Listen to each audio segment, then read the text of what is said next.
It's time now for Back Pages Tonight here on Sky Sports News to bring you a first look at the sports stories in the morning's newspapers. And joining us are Carl Anker from The Athletic, ESPN's senior football writer James Oddie. Welcome along to you both. Let's quickly run you through the back pages as we have them.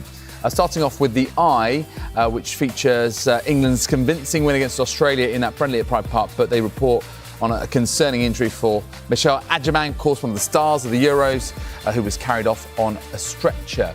And more England in The Guardian, plus how Kieran McKenna is in the frame to replace Brendan Rodgers at Celtic. Gary Jacob reports, by the way, in The Guardian, Lucas Paqueta, in The Times, that Lucas Paqueta is looking for a way out of West Ham as soon as January. And The Telegraph focus on Rugby, England's wing plan for Henry Pollock, plus interesting story, a potential takeover of Sheffield Wednesday. We know they are not without suitors.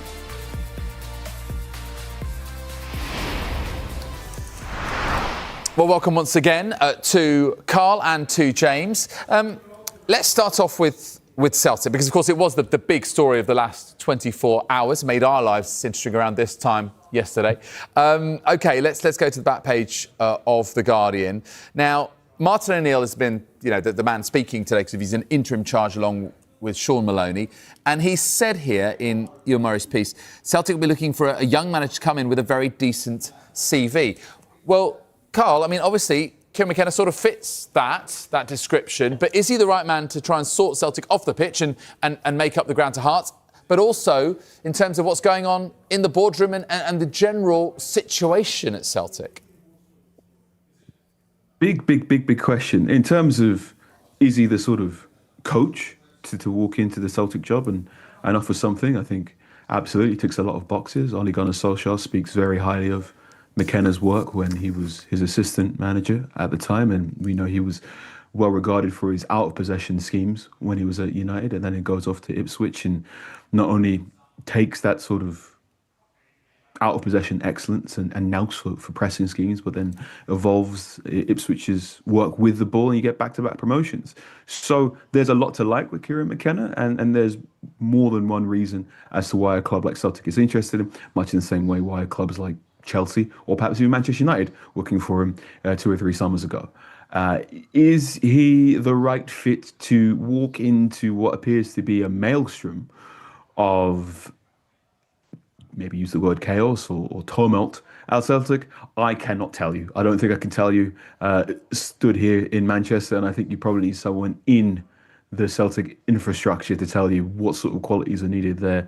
I think the statement offered up after Brendan Rodgers' resignation on the club website indicates that the club is in a really interesting place where they are dominant or wish to be dominant domestically, but how they deal with the continental situation and being a better Champions League club, which they view themselves as, will be incredibly difficult. Brendan Rodgers' line about you don't get a Honda Civic and ask it to drive it like a Ferrari definitely put 2 or 3 noses out of joint. And whether or not McKenna has the soft political and maybe even big political nous to deal with that, I think you can only really be in that situation before you have a strong opinion on it. Just looking again at one of the other kind of quotes from you in his piece, James, Martin O'Neill said he had to pull himself off the floor when taking a call from the club's main shareholder, Dermot Desmond. I mean, we were also doing the same, to be honest, once we read that statement. My goodness. I mean, brutal character assassination of Brendan Rodgers. But I wonder, I think, in terms of the situation in Glasgow, well, amongst the Celtic fans and the board, how much has this been inflammatory? Because, obviously he wanted to make his point as more than a parting shot at Brendan Rodgers. But, how is this going to affect that strange relationship, to put it lightly? Well, obviously what he's trying to do is rewrite the narrative of a difficult start to the season. And, I think it's very sad for anyone connected to Celtic really to see how this is playing out in public. For, as you say, not just a character assassination, but also talking about transfer policy over the summer and, and who was in control of signings, and did Brendan Rodgers have the final word on every player who came in or every target they went after. And there's two elements to this. There's one, obviously, there's what Desmond's trying to do there to sort of, maintain his relationship or, as I say, rewrite the narrative with the fans. But also, it doesn't send a great message to the next manager coming in. I mean, it's creating a pretty toxic environment. And if you are a young manager like Kieran McKenna, who, as Carl said, he was linked with a couple of big jobs. He is in the thoughts of a lot of leading Premier League sides for a potential future next step. It doesn't look great if you're walking into a club that, the last guy who was very experienced and obviously had managed Celtic before is suddenly sort of dumped out on these quite dramatic terms, and then has his reputation tarnished once his backside's out the door. So it doesn't make it particularly appealing for anybody. So he is playing quite a risky game at the moment, I think. Yes, I mean, ultimately, if he's pinning the blame on essentially the toxic atmosphere building and some of the abuse that the board of directors would have suffered on Brendan Rodgers, once you remove him, well, the fans will be going, right, well then everything should clear up from here on in. Let's see what happens with Martin O'Neill and Sean Maloney, at least in temporary charge for the moment. Let's see what happens with Kieran McKenna. OK, let's go to West Ham, and this is on the back page of the Times. Paqueta eyes West Ham New Year exit. They've been dealt a blow after it emerged that Lucas Paqueta keen to leave the relegation-threatened club in January. Obviously, West Ham are in a bit of a pickle, to put it lightly, Carl. Ins come Nuno Espirito Santo hasn't made an impact as of yet. They've lost 7 out of 9, conceding 20 goals. Fan protests about the board and how the club is run. Lucas Paqueta just want to jump off a sinking ship here? Perhaps a little churlish way to phrase it, but I think Paqueta. Is it not though right now? Is it not though right now? I think anything Paqueta does, and I think quite a few players and their decisions with the January transfer window need to be kept with the World Cup in mind. And Paqueta will be one of several players who will want to be in World Cup squad consideration. So he might be wanting to go on the move and get a short-term loan somewhere else. I think West Ham are in a very interesting situation where, I mean, the last 2 games that have been televised, they just look devoid of pace, devoid of the necessary physicality to compete with the Premier League at the 15th place level now. So perhaps even this could be a consideration to sort of flip Paqueta for 50 to 60 million and then go out and have a very, very ambitious January transfer window to try and get 2 or 3 players in that they will need to finish outside the relegation places. It very much seems as if the noises in and around West Ham are they're going to try and use the January window to correct some of the failings that were made in the summer window. And to do that, you need funds. And maybe Paqueta is the quickest way you can get funds. It's pointed out in Gary's piece, James, that Manchester City were in for West Ham. But this was obviously before it emerged the FA was looking into betting patterns and later charged him. Of course, he's been cleared of those spot-fixing charges. Where do you think he could fit? I mean, he's clearly a player who has been so integral when he's playing well to West Ham. He's carried that team at times. But where do you think he could go if he does leave? Well, you wouldn't have thought Manchester City will go back in. I mean, they obviously have spent a lot of money this summer. I suppose if he became available at a reduced fee, I mean, they were prepared to pay, I think it was 85 million for him before that whole incident with the FA charge took place. If they could get him for, I think West Ham played closer to 50 for him. And I mean, he becomes a very, attractive proposition for a number of clubs, but you'd sort of feel as though City have kind of moved on from him. I'm not sure how much money Manchester United have got. He probably doesn't fit Chelsea's profile. So you could be starting to think about him looking abroad, perhaps. I mean, Arsenal have obviously spent big money. I wouldn't see him necessarily going there. Tottenham, could he go from West Ham to Tottenham?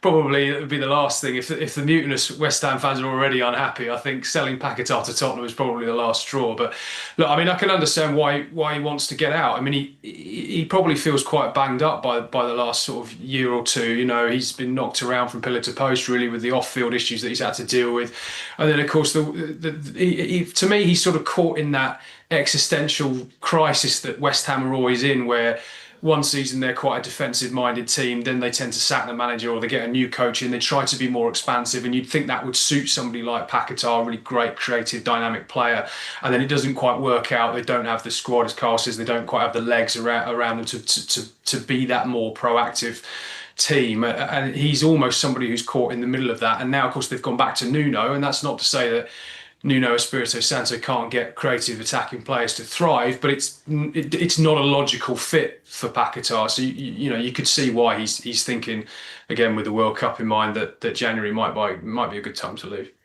We've got a bit of a theme of stories about clubs in crisis and with strain between fans and ownership or whoever who's running the club. That's the case in the Telegraph.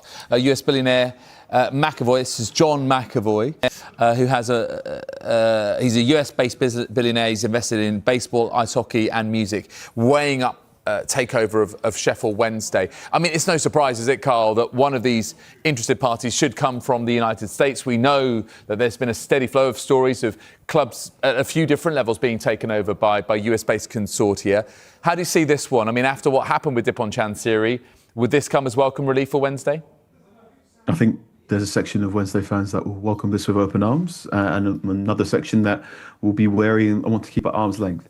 The courtship period where a prospective billionaire says wonderful things about how they're going to spend money and the football team's going to be back on top in a couple of years sounds really appealing, and then very often the reality is different. You are completely correct about the increase in American investment in the Football League, and I think it's been quite interesting with the current pre-existing owners of Championship clubs, League One clubs, League Two clubs, talking about how one of the appeals for them is to try and capture the market of a fan that's quite interested in, say, college sport in the United States, and going, don't support the big Premier League clubs like you would in America. So, if you don't support the NBA, you support your college team. How about you don't support Premier League team? How about you go support a team in the Football League instead, and trying to get that sort of underdog market, so to speak. So this will not be the last American investor between now and 2030 interested in the Football League. And I mean, the impact of that remains to be seen. So I wish Sheffield Wednesday fans all the best,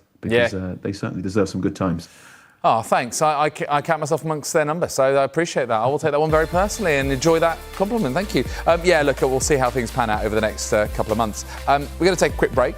When we come back, we'll look at more of the sports stories in the morning's newspapers, including this in The Sun. Starts to dream Mikel's title-winning belief. Arsenal's favourites among the bookmakers because they're 4 points clear and playing like a dream right now. More with James, San and Carl after the break.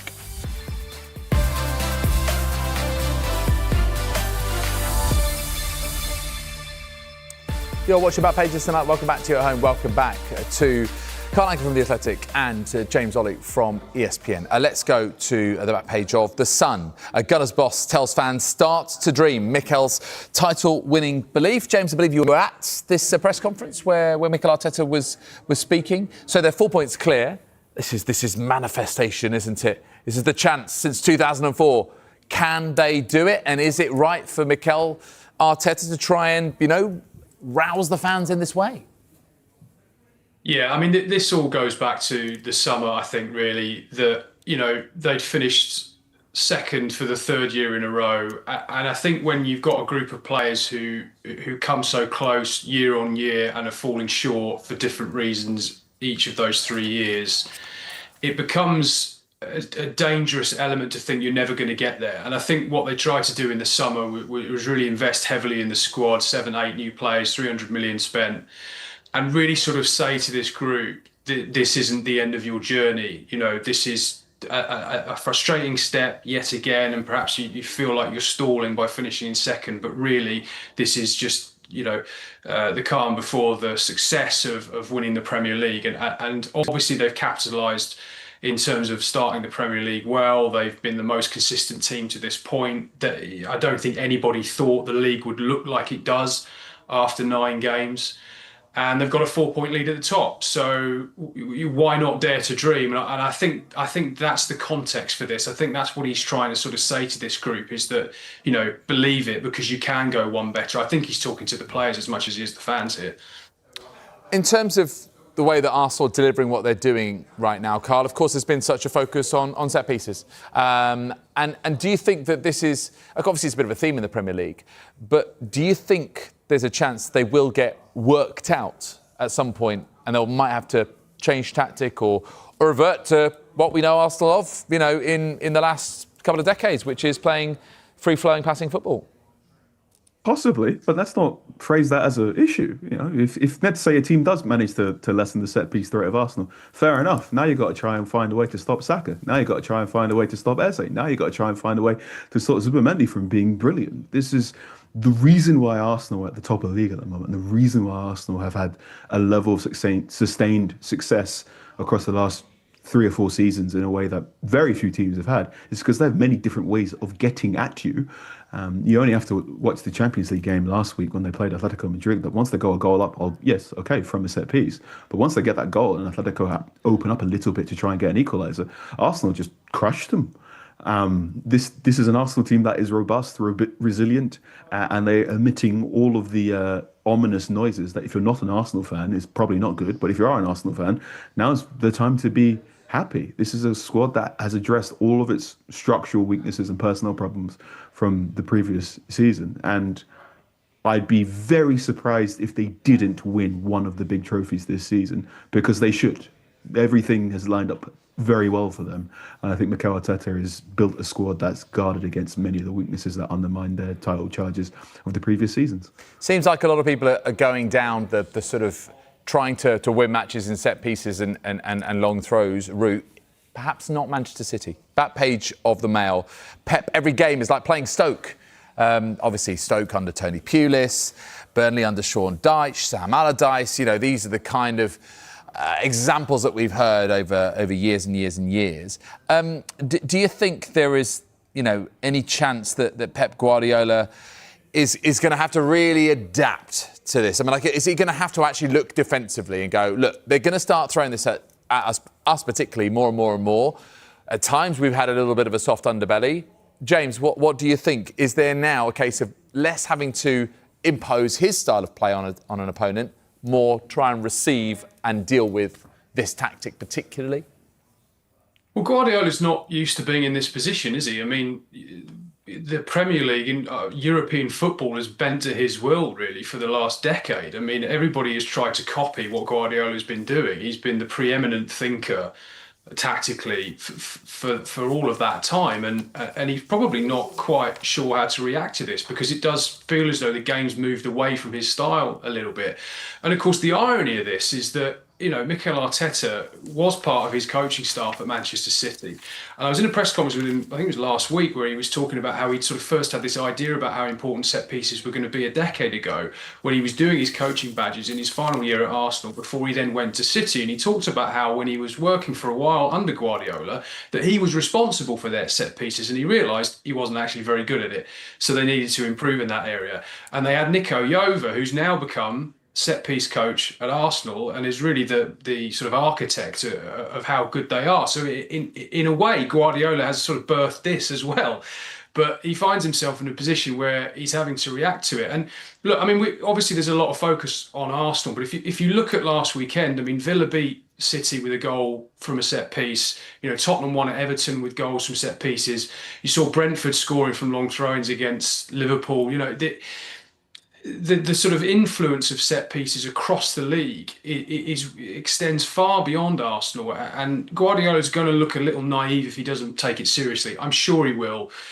He's an innovator. He's somebody who recognises trends before the rest of us can see them, and I'm sure that he will do what it takes. It just, at the moment, this sort of fairly embryonic stage of the season, it feels as though he's right to some extent. There are a lot of teams playing with low blocks. These games are decided by dead ball situations, corners, free kicks, fine margins in games. You're not seeing many teams playing expansively and rolling teams over, and they are going to have to adapt past that. But look, Guardiola's the best coach of his generation. If anyone can do it, he can. Yeah. Do you know what I mean? Look, some people are saying, look, it's not the most exciting form of football you're likely to see. But you know what? What I like is that we're showing tactical evolution all the time in the Premier League. And if you look at the top of that Premier League table, in fact, the top half, it's pretty congested. It's helping the competitive balance. And, that makes for a compelling season. Well, look, that's just my thoughts. Let's move on to the eye. And the Lionesses were in action at Pride Park. They beat Australia by 3-0. But really, the line that will concern Serena Wiegmann, Carl, is the injury to Michelle Adjemang. It did look serious as well. She was stretchered off. It's a knee injury. And given how well she did at the Euros, and such a young, precocious young talent who really made that impact at that stage, this is a real concern, isn't it? Because you just don't want an injury like this to affect a player mentally as well as physically. I think you're absolutely right. Michelle Adjemang was phenomenal coming off the bench and being a real difference maker for the Lionesses in that Euros triumph. We're still yet to find out the severity of that injury that she's picked up, but she's tough and talented, and whatever setback has arisen, the comeback will be greater, and I'm sure she will be a phenomenal football player for many, many more years to come. So we wish her all the best. This England team is not the best result against Brazil, better result this time. They're finding ways to win and finding ways to get results when they should, and then we'll see what happens after that. We've got about 2.5 minutes left, guys. Let's dive into the Metro and talk about James Trafford. This is the headline, Pep. Gold Trafford is just lying in wait to be number one for both club and country, although obviously he's not number one. He's number two to Gianluigi Donnarumma right now at the Etihad Stadium. Do you think it was a mistake, James, for him to return, given that they then went and signed Donnarumma when they had the chance, they pounced and they got one of the greatest goalkeepers in the world right now? Yeah, I mean, if you're James Trafford, you are questioning your decision a little bit, aren't you? And you do wonder what he was told. I mean, this will come out in the fullness of time, I suspect. What was he told when he made that move about how often he would play and the status that he'd have in the team? I mean, I have some sympathy with City in the sense of that, when a keeper of Donnarumma's calibre becomes available, I imagine there is a handful of clubs, of which they would be one, that you almost feel obligated to try and sign him. And when it became clear that he wanted to go there, it feels like a no-brainer, almost regardless of the status of your squad. But I think what Guardiola is doing here is a bit of PR repair work, really. Obviously, Trafford's not going to be happy with the situation, and so to talk him up as a possible, England number one it will be music to his ears. But the proof's in the pudding. He's got to play games, and I don't think there's any chance at all of Jordan Pickford being dislodged before the World Cup in America next summer. So you're talking about Euro 2028 before James Trafford can think about starting for England at a major tournament, unless of course Pickford gets injured. But Pickford's only 31, so he's got a long time ahead of him, and he's very, very well established, Pickford. So, but of course, as ever with these things, the first port of call is playing for your club, and he needs to do that more often than he is. You've got about 30 seconds, Carl, to talk to us about England rugby and Steve Borthwick ahead of the autumn internationals. Australia up first. Is Steve Borthwick showing his Pep Guardiola side here? Seems like he wants to sort of just change things up a bit. Just a little bit. So this is the move to what Eddie Jones, who borrowed more than one tip from Jose Mourinho back in the day, and Pep Guardiola. They're all talking to each other on the phone about tactics. Positionless rugby. So Pollock, who's normally a back row player, could play on the wing as part of England's move to try and have a more 6-2 split on their bench, so 6 forwards and two backs, but 6 of those forwards that can play as backs again. I think this is just a testament to more rule changes and a meta state of rugby where everyone is getting more multi-talented and more multifaceted, and the lines between being a flanker and what you need to play 13 are getting increasingly blurred. I could play 13 or a flanker when I was playing semi-professional in the Essex leagues. It's very hard to do at an international level. So if Pollard can do it, all the best to him. We'd love to see it though. Maybe the Christmas special of Back Pages of the Night. Maybe we can get a live demonstration of that. Guys, it's been an absolute pleasure speaking to you, Carl Anka and James Zolle. Thank you very much indeed.